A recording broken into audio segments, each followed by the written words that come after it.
Good morning, everybody. I'm happy to announce the hiring of Billy Donovan as a head coach of Chicago Bulls. I could not stop smiling from the moment we agreed on a deal. I wanted to thank Jerry and Michael Reinsdorf for allowing the opportunity to sign Billy. Our search for a head coach has been lengthy and comprehensive. With all of our research and background gathering, certain themes repeatedly emerge regarding Coach Donovan. The most impressive being the relationships he built with players, coaches, and execs that have worked with him over the years. He has built a reputation around the league, someone who values others and has a great passion for growing and developing players. Those who have played for Billy trust his coaching acumen and perhaps more importantly, trust him as a person. In all of my conversations and our personal meetings with Billy, two things stood out. First, he's a great communicator and clearly values his relationship with others. And second, he has the ability to inspire the enthusiasm of others to strive for a common goal. So Billy has a team-first mentality that embraces collaboration and partnership with his players, staff, and front office, and is very much aligned with the culture we are working to develop. He believes deeply that it's about the journey and who we're with that matters. This is an opportunity for our organization to walk alongside a great coach who brings tremendous leadership to the table and to build a foundation for a sustainable program that Bulls fans can be proud of. So no further ado, I'm so excited to welcome Coach Donovan to the Chicago Bulls. Thank you, Arturas. Hello to everybody. I am honored, and excited to be part of the Bulls organization. I, first want to thank Michael and Jerry Reinsdorf for all their time in the time that we got a chance really to spend really good quality time together talking. It was very, very informative and have heard nothing but great things about them. I also want to thank Arturas and Mark Eversley for all their time, both in person and on the phone. That was very, very extensive, elaborate. I really enjoyed those conversations deeply. And then the other part is, I also want to thank Oklahoma City. 5 years ago, they gave me an unbelievable opportunity, and want to thank Sam Presti, want to thank Clay Bennett. I really enjoyed my time there. The coaches I work with, the players I got the opportunity to work with, the community of Oklahoma City. I'm excited about being part of the community in Chicago. So I'm really, really looking forward to this. The other thing I just wanted to talk about a little bit was just the process for me. Arturas reached out to me, and he and I and Mark Eversley had a chance to sit down and talk. And I was really, really taken back by what Arturas was looking for as it relates to trying to continue to build the Bulls. And the thing that stood out to me was just he wants a partner. He wants somebody to walk hand in hand with to help build things. That was really, really important to me. I've been in a situation even in college where I took over at Florida, and, before I arrived, we had, 2 losing seasons. And my first 2 years, we had 2 losing seasons. But the thing that was very, very powerful to me was, walking hand in hand, not only with the administration, but with the players in trying to build something. And I think Arturas and the time that we spent together in terms of his vision and what he was looking for and wanting to do it together really, really was impactful to me. I've had a chance to text a little bit with some of the players, not a lot. Obviously, we're in a difficult time with this pandemic, and I know the team is in the bubble right now. I'll get a chance to kind of communicate with them going forward. But that part's been a little bit difficult for everyone, but I'm looking forward to getting to know those guys. My feeling, going forward is, with Arturas, with Mark, with the Reinsdorfs, is to, try to continue to build, continue to get better, and continue to improve the group. I'm excited about working with these guys, excited for, what the future is going to hold. And I'm really, really excited to be working hand in hand with Arturas on a daily basis. So again, very blessed to be at Oklahoma City with such great people and great staff and great players. And I'm looking forward to the same thing in Chicago. I've heard nothing but great things. It's always been a city I've always enjoyed coming to in the NBA. It's always been a lot of fun to be there. I am really very, very much aware of the history of the Bulls organization, and I'm honored to be part of that, and looking forward to getting to work and working with everybody inside the organization. All right, Arturas, Billy, thank you. Let's open it up to questions. Our first one's going to come from Cheryl Ray Stout with WBEZ Radio. Cheryl, if you can, please remember to direct your question to either Billy or Arturas. Arturas, how soon after Billy left Oklahoma City did you contact him, and how was that process from that point on? Well, we didn't expect him to be available, and once he became available, right away we reached out to Billy and asked, if he's, again, available to go through this process, and he agreed, and here we are.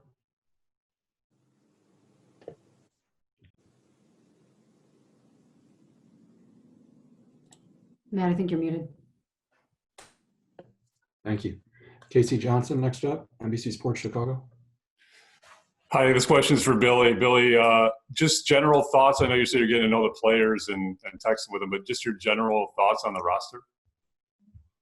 Yeah, obviously, I think, looking at the team, there's some really, really good quality young players. We when we were at Oklahoma City, we're in the middle of it with Kobe White, where he was going on his tear, averaging like 30 points a game. We were in the middle of that and got a firsthand taste of that. Lowry is always a unique player with his skill set and his ability. Zach LaVine is a guy that has got great offensive ability and can create a shot and get a shot for him. I recruited Wendell Carter a little bit, out of high school, so I am a little bit familiar with him when he was younger. I think he's a very, very high character, talented big man. I think you look at the veterans, in Thaddeus and Otto, they've got a good blend there as well. I've had a chance to pretty intimately recruit Ryan Arch. That relationship goes back a long time, and always enjoyed him as well. But I think the biggest thing is trying to help the group become a team, and that's not to say they we're not, but, getting them to play together, to play with each other. I know the last several years for them, they've had an enormous amount of injuries. They've had certainly setbacks where they've had guys in and out of rotation and playing. But I like the fact that there is a nice blend of some older guys and some younger guys, and look forward to getting together and working with them. Thank you.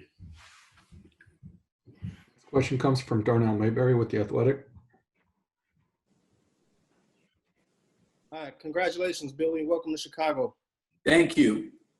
My question is, did you consider ever taking a break from coaching, or did you know immediately that you wanted to continue?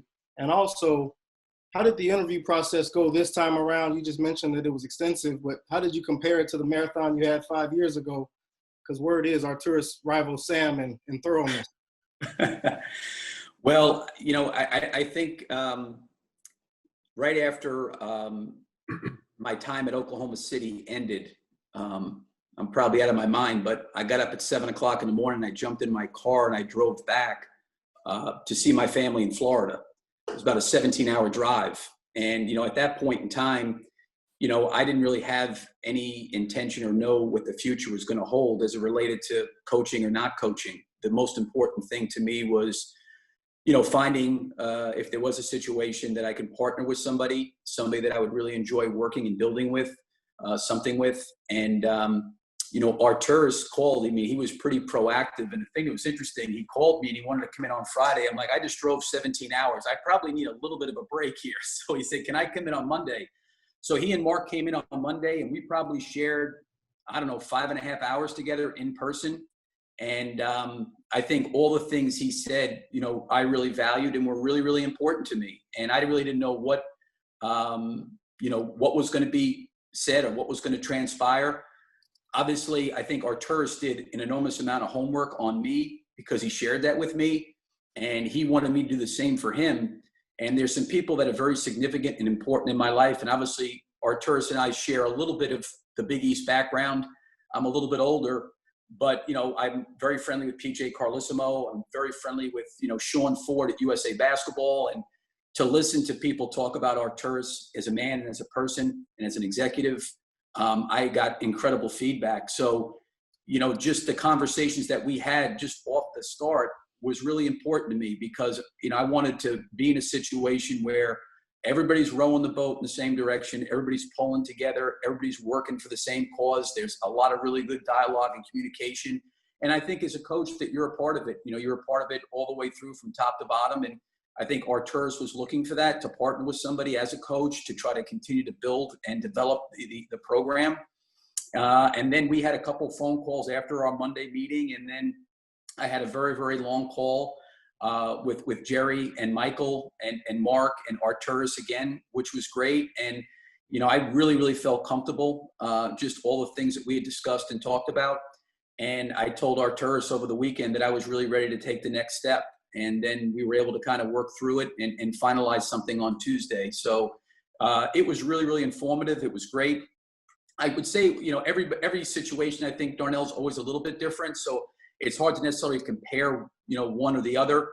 But I think for me, you know, being in the league for 5 years and having a better understanding of maybe the league certainly was a little bit different than maybe going through it the first time where really I didn't have any experience at all, in particular coming out of college. Thank you, Billy. All right. Cody Westerlund with 670 The Score is up next. Billy, there's a school of thought, at least externally, that part of the reason you left Oklahoma City was because you didn't know what they were doing next and didn't want to be part of a rebuilding process. And the Bulls are certainly still in the rebuilding process. So how do you kind of reconcile that, and how do you view where the Bulls are in their stage of competitiveness right now? Yeah, I will say that for me, I like to keep my conversations, you know, in Oklahoma there. I've got, like I said, in the top of this press conference, great respect for everybody there. I think those were things that were put out there about how I felt about a rebuild or not a rebuild, or I was looking for a ready-made team. That was really never, ever about it for me. You know, it was a lot more important for me, you know, knowing that my time had ended there, what was going to be the environment, the situation, you know, going forward. And, you know, I've never really ever talked about that at all. And I do feel like Oklahoma City was incredibly open and honest with me, and we talked extensively, and I really, really appreciated that from the organization and from Sam. And I really, really enjoyed the group of players that I worked with all 5 years. But I think those conversations probably need to stay where they are. And I've got, as I said, very, very positive feelings there. But going forward, it was about, you know, what I was looking for. And I think that we've got work ahead of us here in Chicago. There's no question about that. I'm excited about that and look forward to that. I said that I really don't know all the players on a personal level, but I think Arturas has invested a lot of time with the players, and just his feedback of the guys' eagerness and willingness to want to get to work and to continue to move forward and continue to build. You know, that's really what was really exciting to me. You know, I took over a program, you know, at Florida that was, you know, it was tough, you know, and we had everybody rowing the boat in the same direction. It was great. You know, I took over a situation in Oklahoma City that was a really incredible team my first year. But the teams over my next 4 years, they're always a little bit different. But I enjoyed the time with all those teams my 5 years. But this was just a situation starting over for me that I was really excited about and looking forward to. And really what it come down to, my relationship that we developed, Arturas and I and Mark being together, and knowing that we were going to be working closely hand in hand with one another. I think I shared a lot of the same philosophies and thoughts, you know, all the way around as far as, you know, basketball is concerned. And, you know, Arturas and I, during those times, and this was a lot of calls, I felt like we were always on the same page. And, you know, the word he kept using to me, which was powerful to me, he says, I want a partnership. You know, I want to be partnered with somebody, and I want to work and build together and have good dialogue and good communication and work very, very closely together and be involved with each other at every possible level of the organization. And I really, really appreciated that. And that's really what it came down to for me. Thank you. All right. Next question is from Dion Miller with ABC7. Go ahead, Dion. Billy, welcome to Chicago. Excited that you're here. I want to go a little bit deeper into what you've seen from this team and what about the getting to put your fingerprints on this group that is so hungry to win and getting in with a fresh culture that is in its first year from top to bottom. Well, I think the first thing for me is the development of the relationships with the guys. I think any time that, there's any kind of coaching change or player change or whatever it may be. I mean, we went through that a little bit last year in Oklahoma City where we had 9 new players. And Chris Paul was an incredible catalyst, as was Danilo Gallinari, and then having some experienced guys in Steven Adams and Andre Roberson to help, the team really come together. So with me coming in brand new and really not ever working with any of the players before, I think the relationship is the most important piece. And, even in talking to Arturas, it's going to be a player first, program where we're going to try to do right by the players in terms of trying to put them in the best position to continue to grow and develop and be successful. So I think that's the number one thing for me. And then obviously strategizing out, style of play, how we need to play, how we need to utilize everybody. And then also I think, you got guys, Arturas and I talked about this, a guy like Zach LaVine has had, I think, 5 or 6 different coaches since he's been in the NBA. That's always a little bit different. So everybody's experiences in the NBA are different, but hopefully what we can try to do is create chemistry, create a bond where they're playing for each other. They're being accountable to each other. They're trying to help each other and kind of trying to evolve and work to become, a better team and a consistent team. And I always admired when we played against Chicago, whether it was at our place or on the road, those guys competed and played very, very hard. Listen, we were in Oklahoma City and they had us down by 26 points, at our place. And we were fortunate to come back and win. But, they were a team I thought that played hard and really, really competed. So, I think starting off at that standpoint is important. And then, really getting to know the guys to me is the most important thing, to develop that relationship and that trust and that environment where we're all working together and pulling together. Okay, Rob Schaefer up next. Rob's with NBC Sports Chicago. Hi, Billy. Welcome to Chicago. Thank you. I'm just curious with workouts, voluntary group workouts going on right now with the team. I'm curious if you and Arturas have talked about what your mode of participation might be in those. Obviously, maybe not being there, but kind of in interacting with the guys and things like that, maybe being involved in observing or strategizing. I know you said you texted with some of the players, but as that process kind of goes out. Yeah, I mean, Arturas has been great. We're talking every day, and he's kind of given me an update of what's going on there, and we're communicating there. The hard part is, we came out of the bubble in Orlando, and then Chicago's now with some other teams going into a bubble, and I understand how severe that is and how important it is to keep people healthy, so as much and as eager as I'd love to be there to watch all that stuff, there's a quarantine period for a week. There's a lot of things that you have to do. So Arturas and I are communicating, and what we had talked about, whether it be through Zoom calls or through just personal phone calls, me reaching out to the players individually or collectively as a group and continuing to try to build those relationships. But, I'm happy those guys could get back in the gym and start working. It's a tough time for everybody in the game of basketball just because of what's going on with this pandemic. Everybody's season was cut short, so to speak. Some teams didn't get a chance to go to Orlando. And I'm sure those guys are eager and excited to get back into the gym. Arturas said there's been a lot of enthusiasm and energy in there. And sometimes when we are talking, he's got to leave because there's music going, there's energy going. So I love that part of it. But, yeah, we're going to continue to talk. And then it's really on me. We needed to get this situation finalized where everything was done in terms of me and Arturas agreeing to work together.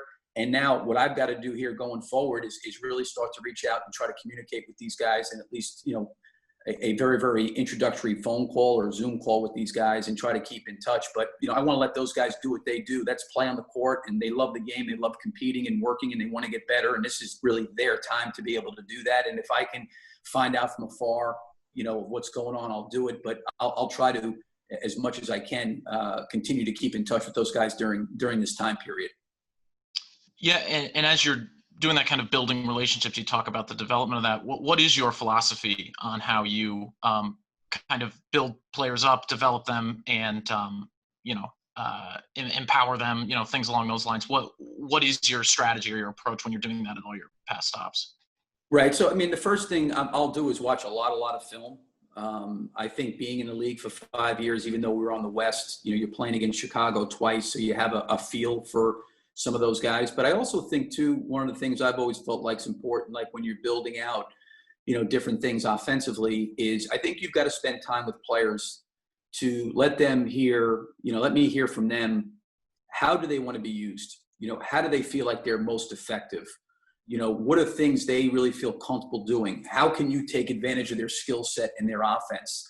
And I think you go through that with the players, and talking to them and getting their opinions and their thoughts, and then you kind of build out from there of how you want to play. I mean, there's things philosophically that are very, very important to me in terms of ball movement and player movement. And it always comes down to the end result. And the end result is, how good of shots can you create on a nightly basis? That's what you got to be able to do, is create good shots, and how you go about doing that, utilizing each guy's skill set.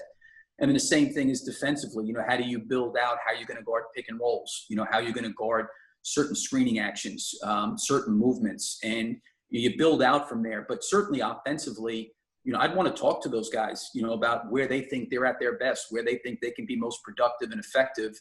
And then you kind of partner with them and you work with them, and you build out something where there's going to be a level of sacrifice by every player. Like, every player is not going to have the chance to do everything that they want to do, but how do you mesh all those guys together to get the sum of the parts to be, the whole to be better than the sum of the parts, as a team. And that's would be my philosophy, going forward. But that would take, I think, a lot of time on my part to watch film and to spend time with the players. And now it's a little more difficult doing it in person, but certainly over the phone. Thank you. Appreciate all that. Thank you. Andy Seligman has the next question. Andy's with the Associated Press. Yeah, hi, Billy. How high was Chicago on your radar when you split with Oklahoma City?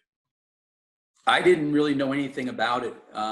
When my time finished up at Oklahoma City, I had gotten a call that Arturas and Mark wanted to meet. I told Arturas it was for me, it was a long year, as for any coaches. I mean, you still got teams and coaches in the bubble. I mean, this season was an entire year. So I think it was a Tuesday, maybe right after Labor Day, when I was coming back to Florida to see my family. And it was on Thursday that they had reached out. So it wasn't necessarily my radar at all. I wasn't looking at anything. And the season had just ended. Obviously, it was 5 great years in Oklahoma City. I think it's always emotional when you leave a place that you enjoy working with the people you're working with. And I was around some terrific people in the organization, tremendous players. So you're just kind of decompressing. So this kind of came out of left field for me. I had no idea that any of this was necessarily going on. And then, Arturas, really, I think said, hey, listen, I just want to be able to sit down and talk and just share, what my vision is to see if it matches up of what you think. So I didn't really have any team, per se on my radar. I really didn't know after leaving Oklahoma City what the future would hold. I didn't know if I would be sitting out, and if that happened, I would have been okay with it. But this was a situation that transpired that, I just thought, wow, this is just a great opportunity to really work and partner with somebody here in Arturas, and just getting a chance to meet Jerry and Michael and talk to them. Those things really hit home for me and really resonated with me. And from there, things really, really progressed pretty quickly. Thanks. All right, Joe Collier with the Sun-Times is up. Go ahead, Joe. How you doing? This is for Arturas. Obviously, you had to talk roster with Billy at some point. You've had a chance to see these guys, in a limited capacity. When you talk about this roster with him, are you seeing a team that has kind of underachieved? Are you seeing a team that's at a talent deficit? Without playing your hand too much, what do you discuss with him? What did you discuss with him? And what was your kind of motive to say, hey, this is why you're a good fit with this group of guys? Thanks, Joe. Well, when we sit down and we talked about the roster, I thought that, this roster is too talented to what they showed the last 2 years, that they had a lot of potential, and we kind of agreed. There's a good mix of young players and vets. And, we have a lot of, from from picks to cap space in the future, you know, to build this team. So on both sides, I think there was a lot of optimism looking at the roster, and you know, we spent a lot of time talking to Billy and, you know, about offense, about defense, about the way he values relationships and how he rallies, you know, players around him, and how he values relationship with players and gets a buy-in from them. So it just from those conversations, we were definitely on the same page and have the same mentality. So that was a, you know, it was easy decision, you know, to land on Billy. Arturas, are you seeing more than you anticipated as far as a talent level, or is it about what you thought when you first took the job? Well, Joe, for the first time yesterday, we had a group workout, and first time in 6 months. I had a very excited group here from being in a hotel, you know, playing ping pong and having meals together, and, you know, being in a gym, and there's a lot of excitement, but again, for some of those guys, this is for the first time in 6 months, you know, so there's a lot of guys that had a different, you know, different experience with availability to gym, to workouts. So I think it's too early to say where they are right now. Okay. Matt Zahn with CBS 2 is up next. Go ahead, Matt. Hey, Billy. Well, my question was going to be about your reputation for player development, which you touched on a little bit, but it seems like for you that means more putting players in the best position to succeed. Is that sort of your focus with that? No, I think it's a pretty extensive thing. You know, I think, you know, going back for me, you know, as a player, and that was a long time ago, you know, I think that I played for maybe the greatest player development coach in the world, in Rick Pitino. And, you know, what he ended up doing for my career and the time and investment he made in me, you know, really was extremely profound. And then going with him to Kentucky as an assistant coach, and the emphasis being on player development, you know, it's twofold. Yes, it's talking to the players. Yes, it's trying to put them in situations, but you got to get them on the court. They've got to work to get better. They got to work and embrace their role. They've got to, you know, obviously study film and watch film. I mean, it's a pretty extended thing. It's not just a development. It's okay, we're going to put this guy in this role, therefore he's going to develop. There's certain things that, you know, we all need to get better at, you know, coaches, players, where you're working to improve, you're working to get better.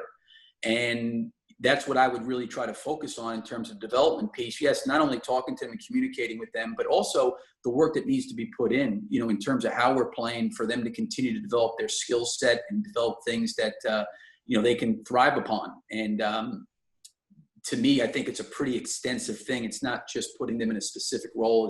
It's on the court, it's film, it's getting them to understand how to impact the team in a positive way, how they can impact and make the people around them better. I've always felt like the sign of a great player is a player that makes everyone else around them better. And, you know, when they're playing their role and they're making the group better, I think that they have a chance to continue to blossom and grow and improve through that. Thanks, Coach. Thank you. Eric Woodyard's up next. Eric's with ESPN.com. Go ahead, Eric.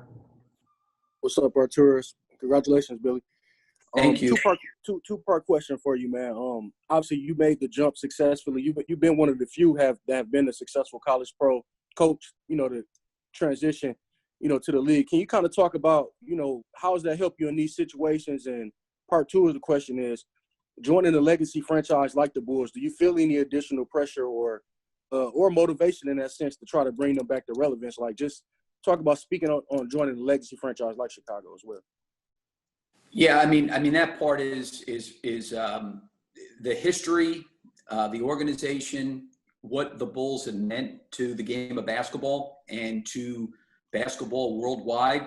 I mean, it's a iconic franchise, and certainly to be a part of trying to help build back up was certainly very, very appealing and exciting.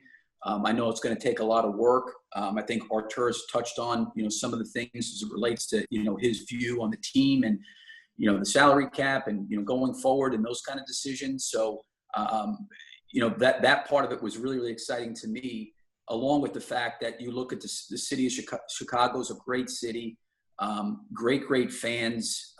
They've had incredible success, over their tenure, and it's an iconic franchise, and that's really, really exciting. I think I forgot your first question, so I apologize for making you repeat it. No, I was just saying, you've been one of the few college coaches to transition, to the pro ranks, and like, how much is that experience like continue to pay off? I hear you talking about recruiting guys, and just kind of speak on that a little bit more. Just like, how's that? Like, everything's kind of falling in line in a sense, it seems like, but just your thoughts on that. Yeah, no, it was definitely an adjustment period. I felt like, kind of after I finished playing and getting involved in the game, I mean, my coaching staff at Providence when I played, Rick Pitino was the head coach, and he obviously coached in the NBA before he even came to Providence. Jeff Van Gundy, Stu Jackson, Gordy Chiesa, all these guys were in the NBA for a long time. Stan Van Gundy recruited me in high school, and then obviously building a relationship with him even deeper, while he was in Orlando.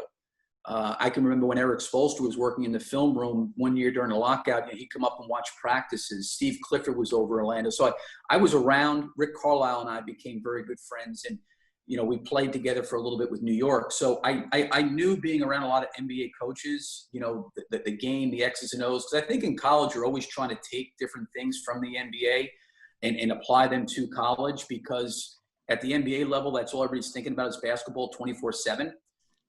And then I think the biggest thing to me was, coming in, is the game was totally different than college. The rules were totally different. It's a totally different game and totally different experience. And I was really fortunate, coming into Oklahoma City, that the players were very, very patient with me. The players were great. I tried to display a really, really good work ethic, that I was getting caught up on the league, getting caught up on teams. But, the truth of the matter is, it was an adjustment for me. And I was, very, very blessed and fortunate that I had really, really good support around me to help me continue to grow out and build out and have so much of a better understanding today than maybe I did 5 years ago.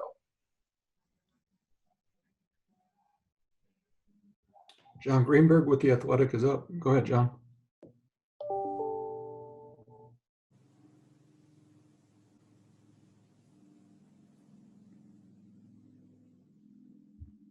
John?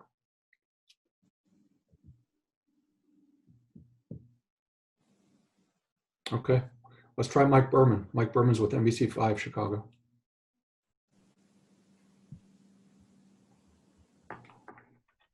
Go ahead, Mike. That's on getting the job. Welcome to Chicago. Whether it's been at Marshall or Florida or OKC, you've done a lot of winning. I know you mentioned a couple of tough seasons early on in your time in Gainesville, but now you take over an organization that's done a lot of losing of late. What's your expectation for how quickly you can get it back to a point where the Bulls are in the playoffs and, again, competing to a level that, Bulls fans are hoping to see? Yeah, I think it's a great question. I've never been a guy that's come in with like, this is a 2-year plan, this is a 3-year plan, this is a 4-year plan. I've never done that. I've always tried to take the approach of, how do we get better today? How do we maximize today? How do we improve today? How do we get better? And it's never going to be like on a linear, just upward trend all the time. There's always dips and valleys and things you go through. But I think the biggest thing is, in all those situations, is you have to have everybody rowing the boat in the same direction. You have to have everybody inside the organization making each other better. I hope that, inside the Bulls, I can, help Arturas at his job and help him be better. I hope I can help the players be better. I hope I can be somebody that can make people around me better, with whatever I can do to help. But I think that the plan would be, is how do we create a culture and an environment in a situation where that culture and environment is sustainable over a long period of time, and you're doing those things. And you have standards I think you want to play to, you have standards you want to live up to. And I think when you're not meeting those standards, then you're not really working towards, building what you want to build. So it's an everyday process. It's an everyday grind to be able to do that. And that's the biggest thing, is every day as coaches, as players in front office, Are we all working together to make each other better? And how do we go about doing that? And that to me is just an everyday process. All right, let's try John Greenberg again. John, go ahead. Can you hear me? Yeah, you're good. All right. Arturas, this question is for you. And, you know, I know you guys talked a little bit about the partnership, and that was a big aspect of the conversations with Billy. But he said it kind of came out of left field. So what exactly was your pitch to him, and how confident were you guys going into it, you know, knowing that he was kind of maybe in the upper echelon of the coaches you were looking at? Well, once he became available, I think we just, you know, evaluate the coaches who can give you the best chance to succeed and build this program. And Billy was, you know, identified by our group as the guy. And you know, the next step was to sell it to Billy. You know, multiple conversations on the phone, and obviously meeting him in person. It was apparent that, you know, besides the fact that what he was saying in our meetings, his record speaks for itself. You know, so it's, you know, he didn't have to prove it to us that he's capable of, you know, bringing a program, you know, to make it successful. I think just looking at his resume, you can say that. So it was more about us, you know, selling our vision, sitting down with Mark, and you know, the attention that we wanted to pay to players, that how much we valued, you know, the relationships, and how much we want to do it together. Because, you know, you got to sit down and you have to talk about players. You have to talk about the draft. You have to talk about the free agency. And, you know, the coach has to be involved in those decisions, you know, and pretty much we were successful to sell that vision. Did you think after the first conversation that you had a better chance than maybe you thought going in? Well, you know, I felt really good when we agreed on a deal. That's pretty much. But, you know, the process to it, I was really, you know, once he became available, I couldn't, you know, we were relentless in terms of trying to find ways to continue communication and kind of to prove to Billy that, you know, we're the spot for him, landing spot next. And we were able to do it. So I'm really proud of, you know, the fact that, you know, Jerry and Michael Reinsdorf were, you know, able to give us that opportunity to land coach of this caliber. And, you know, I'm looking forward to working with Billy. Thanks.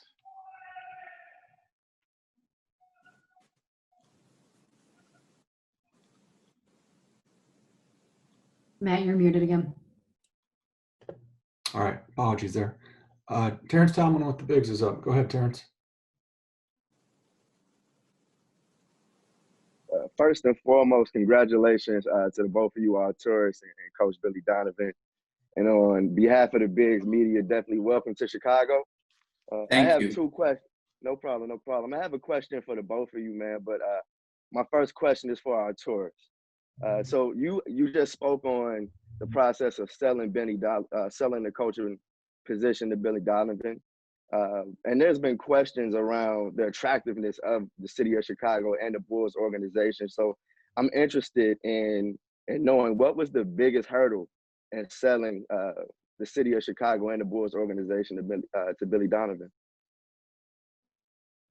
Hurdle, I mean, I pretty much was, you know, trying to sell the relationship that we're going to have once he gets here. The resources that are here available, I mean, from practice facilities to the market, to the history of Chicago Bulls, to ownership. And again, the vision of us building a program and developing players.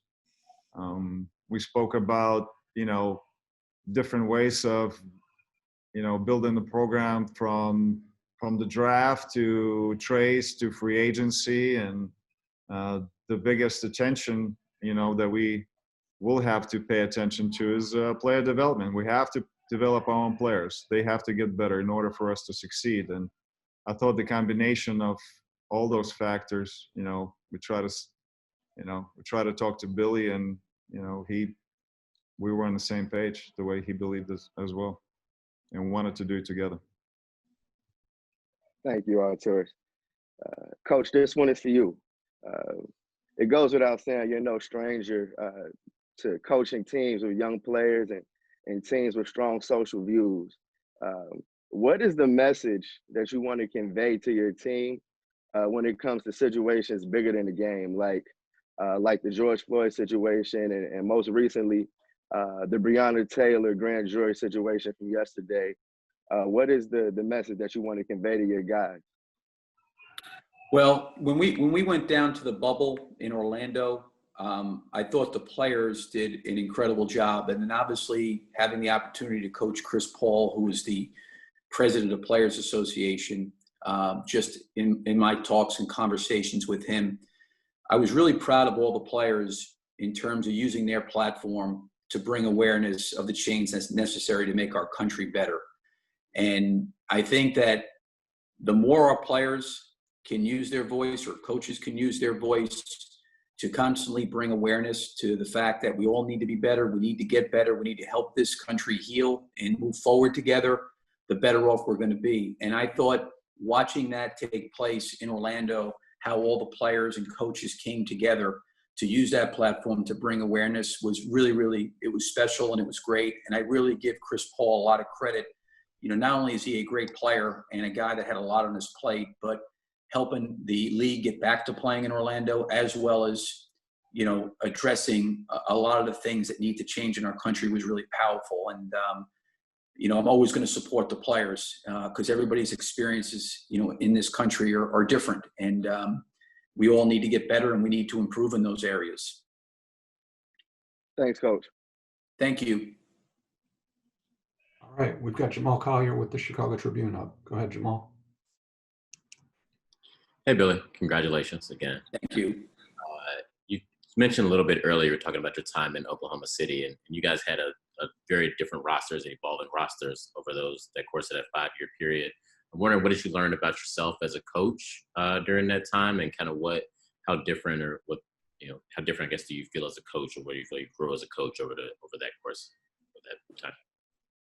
Yeah, I think that going through a situation where there was turnover and the team change and having 9 players, I think so much that people look from a distance and they see players, and sometimes there's a part that they don't understand, that these guys are human beings and they're not robots, and there's things that they go through off the court like any other person does. And I think anybody that's part of a team wants to have that connection, that they feel like their job and their work is valued and it's important. So although you're having maybe different personalities, different styles of play, different guys having different games, they're still human beings, and they still want to be in a situation where I think they're loved for, they're cared about, and they're accepted for who they are. And I think, like Arturas and I talked about it, I think it starts from that place, of getting the group to really feel comfortable, playing with each other, helping each other, making each other, better and accountable to be the best version of themselves. And there's generally things that all players are going to have to deal with because they are human. There's a human element to what these guys do over 82 games. So to me, that's really the most critical part is regardless of the turnover on rosters or staff or what have you, you're going to have another human being coming back in, and you still the same thing. What's the culture? What's the environment? How are we rowing the boat? Are we all working together? Are we all making each other better? And I was really blessed to, I think I look at it as a positive of coaching some different teams, because it forces you as a coach to constantly every year have to figure out ways to make the group better. And I didn't necessarily have a lot of consistency or, cohesiveness in terms of the entire roster, but I had to deal with that in college.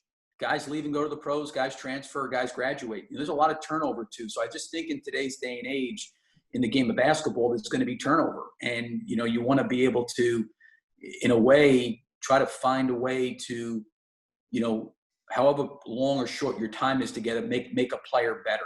You know, and I think for me, it really came back when I was in college. You know, I was a junior in college when Rick Pitino came in. I was thinking about transferring.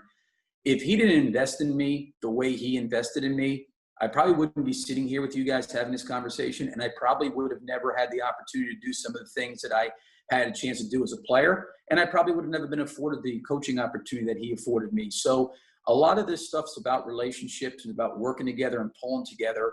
And you don't know how long anybody's time is going to be together, but you want to make sure that the time it is together is a special and really good time. Thank you. We've got Steve Ashburner next. Steve is with NBA.com. Go ahead, Steve. Hi, Billy. Welcome to Chicago. I'm curious, as eager as a coach signing up with a new organization would be to get going. I mean, you've got a team that last played a game in early March. They may not play a game again until calendar 2021. We've seen careers altered by the layoffs of lockouts. What are the challenges you see for your players individually and as a team in sort of getting back out there at a high level? Well, it was interesting. Arturas and I talked a little about this morning, and you know, whenever the bubble ends, I think October 6th or so, when the Bulls are finished, we're finished with this bubble. The part that's going to be interesting is I think we're all going to go back to like it was, where it's going to be one coach, one player working out, and it's going to be tough to do a lot of group workouts. And this is a new time for everybody, and I think everybody across the league is having to deal with this right now. So what we've got to do is make sure that we're maximizing and utilizing the time to the best of our ability. I do think that players probably would like to be able to play more 5-on-5, would like to be in more competitive situations, but what that's going to look like after we finish the bubble here in Chicago is really hard, and everybody's dealing with it. And I was concerned about it, quite honest with you, having 4 months off and going from having no workouts, no practices, right to Orlando into a bubble and having to start practice. You worry about guys' conditioning. You want to make sure guys are in a good place physically. I think Arturas touched on it. Some guys' resources to gyms and things are a little bit better than other guys. So it's hard. You know, it's a really hard situation, but I think we're all going through it for the first time, and you try to make as best and wise decisions as you can, you know, to help the players continue to improve and get better. But this is a challenging time. There's no question. Do you feel like you will be at a disadvantage, maybe not to the other 7 teams that weren't invited to the bubble, but those that were in the bubble and had both another training camp in essence and at least 8 seeding games if they weren't even in the playoffs? Well, I'm hopeful that, you know, we can get to a place where we'll all be able to get back in the gym at some point to be able to play and work out, you know, as a group and as a team.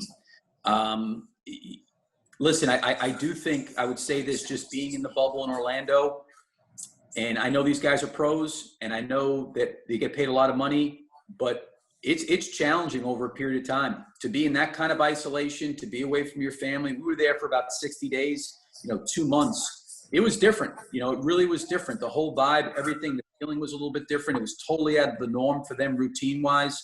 And we had a lot of great guys on our team in Oklahoma City that kind of just put their head down and tried to stay focused on what they can control. I don't know how much advantage one team's going to have over another, but I do think what's going to end up happening is when we do get back to some level of having everybody in the gym at one time, we're going to have to make sure that that time is really, really used wisely and smart, and we've got to find ways to help, you know, the group get better. And I think a big part of that is off on their own, the players, you know, as best they can during this time to make sure that they're staying in shape and doing the things physically so that when they come back, they're in a better place to start getting back into some more competitive basketball. Thank you. Okay. Next question's from Cheryl Ray Stout. Go ahead, Cheryl. Hi, Billy. Congratulations on coming to Chicago. Thank you. What is your staff going to look like? Are there assistants you're going to retain? Are there others that you're going to bring in? Yeah, I think that's something that Arturas and I have been talking about and working on. You know, obviously there's staff members there that are still with the Bulls. And I also think the other piece of it too with our staff is, you know, how do we build out the best staff, you know, that I can work with, they can work with me, work with Arturas. So that's something we're going to certainly look at, from top to bottom, not only maybe around the league, but certainly, the coaches that are in Chicago right now. And, I look forward to talking to those guys and having some conversations, and, Arturas will be part of that. We'll work together on that. But the biggest focus for us right now is how do we put together the best group that we can put together, to help the players. Thank you. Thank you. Real quick, folks, we're approaching 1 hour here, so we're not going to take any other questions after the last raised hand that's on our participant board. So we've got a few more here, so just be patient, please. With that said, we've got Sam Smith with Bulls.com. Go ahead, Sam. For Billy Donovan, in Oklahoma City, you had quite a few high-level players, all pros, all-star players, and they tend to influence how a team plays. Ideally, how would Billy Donovan team play? What would be your ideal? And I've noticed three-point shooting tends to be in vogue these days in the NBA, and your teams have not shot a lot of those. It is because of the kind of players you had. And how would you envision, your style of play? I think that's a great question because, to your point, Sam, it's a time now where everything is maybe data or analytically driven. And I was really, really impressed, even speaking to Jerry and Michael, speaking to Arturas, and even speaking to Mark Eversley. The analytics is a tool. And there are players, and I had one last year. Chris Paul may be as good as there is playing in the mid-range. And I think it all comes down to the confidence of a player, right? So if you've got a team that maybe is not a great three-point shooting team, or you have a team that has some players that likes playing in the mid-range. I had Carmelo like doing that. So did Paul George. Those guys were elite offensive players for their entire careers. So you don't want to take away what's made them who they are. But what are the things that you have to do to offset a lot of those three-point shots that are going up? Well, one is you can't turn the ball over. Two is you got to rebound really, really well. And then you got to be able to get to the free throw line. But I think you want players to play to their strengths. And in playing to their strengths, we had some players like Shai Gilgeous-Alexander, Dennis Schroeder. They're penetrating, get in the paint kind of guards, and they're really good. And I would not want to tell a player, hey, listen, we're never going to take a two-point shot. We're only going to take threes, or you can't go here. So to your point, some of the star players that you're talking about, they're star players because of what they do well. So how do you put them in a position that they can do what they do well? And I still do believe that, quality of shots, distribution of shots, generating good shots is really critically important. But I've always said, it's personnel-based. If you don't want to take non-paint twos, then you can't have non-paint two players. If you want to be a three-point shooting team, then you got to put all three-point shooters out there. So I do think that, as more and more threes have gone up, I do think the numbers will prove that, for certain players, it's not a great shot. And I think there's certain players that feel more comfortable in a 15 feet. I know Chris Paul, just being with him last year and seeing him shoot the ball. I mean, he is an amazing mid-range jump shooter, and I would never want to take that away from him because it makes him who he is. And you want to utilize those things because that's what's made him great. Thanks. Thank you.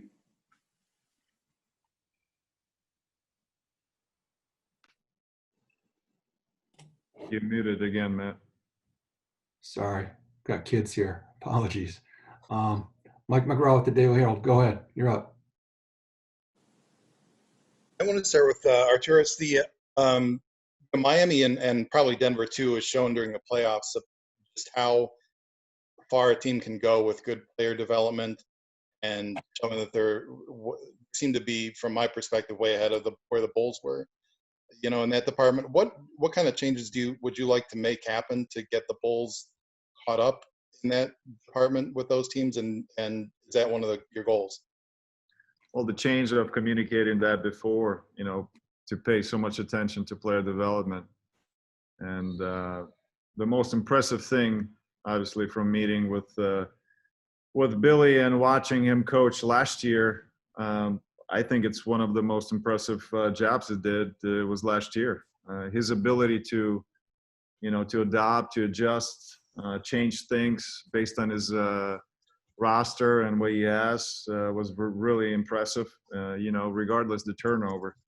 but I think the successful programs have consistency and continuity. Would that be roster continuity, but consistency in the way they do things. And I think the teams that you mentioned, like Miami and Denver, has done it for now, many years to lead to what they have right now on the floor. So I think we got to get to the point of consistency, to sustain certain guys for a longer period of time and have a chance to develop those guys. So I'm looking forward to that. Can I ask Billy about the timeline? You left Orlando, the Orlando bubble, went back to OKC, cleaned out your office, I guess, and drove back to Florida.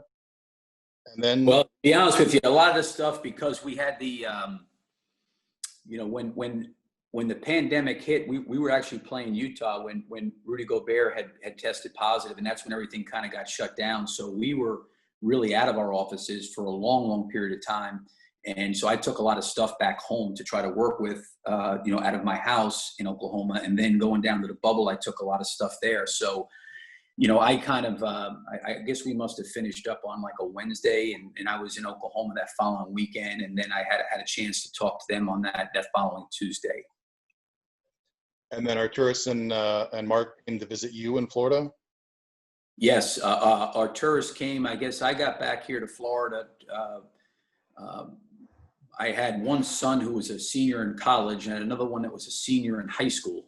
And obviously with the pandemic, their school years got cut short. So they were actually leaving the day we were playing Utah, whenever it was March 8th or 9th, to come back to see my daughter for spring break. And they kind of never came back just because of the pandemic and what was going on. And I ended up coming down part of it and visited with them. So they kind of stayed down here. So when our season ended on that Wednesday, Arturas had reached out. I got back Thursday. He was trying to come in on Friday. I said, I need a couple of days here just to kind of unravel and unwind here. So we met on that Monday. So I guess our season ended on a Wednesday. I got back here, Wednesday, actually early Thursday morning. And then Arturas and I met that following Monday with Mark. Thanks. Okay, we've got Andy Seligman again with the Associated Press. Go ahead, Andy. Arturas, why wasn't it all that important to hire somebody that you had a relationship with in the past? Why was that important? I'm sorry, what was the question? Why wasn't it? It seems like that wasn't all that important. Why wasn't it? I think a lot of people in your situation might have been inclined to hire somebody they had worked with in the past. I think because I've demonstrated, actually, even hiring Mark, I had relationship, but I thought that he was the best guy available in the market. So I think I would go after most talented, people available. And we, from building the front office to now going after Billy, I think, from Billy's resume to him being just a great human being, I think I'm going to go after best available. So regardless of my relationship with the person, I'll do, all the background checks. I'll do all the calls, to make sure that I'm getting the right guy. And Billy was the guy for us. Thanks. Okay, Josh Friedman, go ahead. Josh is with WGN TV. Hey, Billy, congrats, and thanks for your time today as well. Thank you. With Joakim Noah during this process, or since you were hired? And if so, what did he share about the Bulls organization and the Bulls fan base? Actually, I spoke to Joakim yesterday. He called me. We talked for a while. He had unbelievable things to say about the city of Chicago. He had incredible things to say about the organization. He obviously spent the majority of his career in Chicago, loved every minute of it. He's actually talked about possibly coming back and doing charity work for the Bulls, maybe later in his career. I think he's probably going to evaluate what the next step for himself is as a player. I think he's probably looking at that right now, what that looks like with the Clippers. But I'm very, very obviously close to him, and he's a great guy. He's a great competitor. He's got an unbelievable heart and a caring guy. And I think just even besides even, coming to Chicago now with the Bulls, I heard him speak so favorably about the organization and the city, why he was here. And he loves the Bulls and loves Chicago. So probably earlier on, when he first got drafted by Chicago, I knew pretty early on while I was still in college of what a special place Chicago, is and was, not only from the Bulls organizational standpoint, but just from a city and what it meant to him to play for the Bulls. So, I was good to catch up with him yesterday. Okay. And our last question here comes from Darnell again. Go ahead, Darnell. Yeah, thank you, Arturas and Billy, for all the time today. Greatly appreciate it. If I can, Billy, end it on one more about your Oklahoma City days. Many first-year coaches, as you know, NBA coaches, don't step into great situations with elite organizations. But aside from the obvious talent that you coached there, how did you benefit from your time with the Thunder, just from a larger perspective? And what, if anything, about the culture in Oklahoma City would you like to bring to Chicago? Yeah, the one thing I would say is that the relationships, that I was able to develop there with so many different people was really tremendous.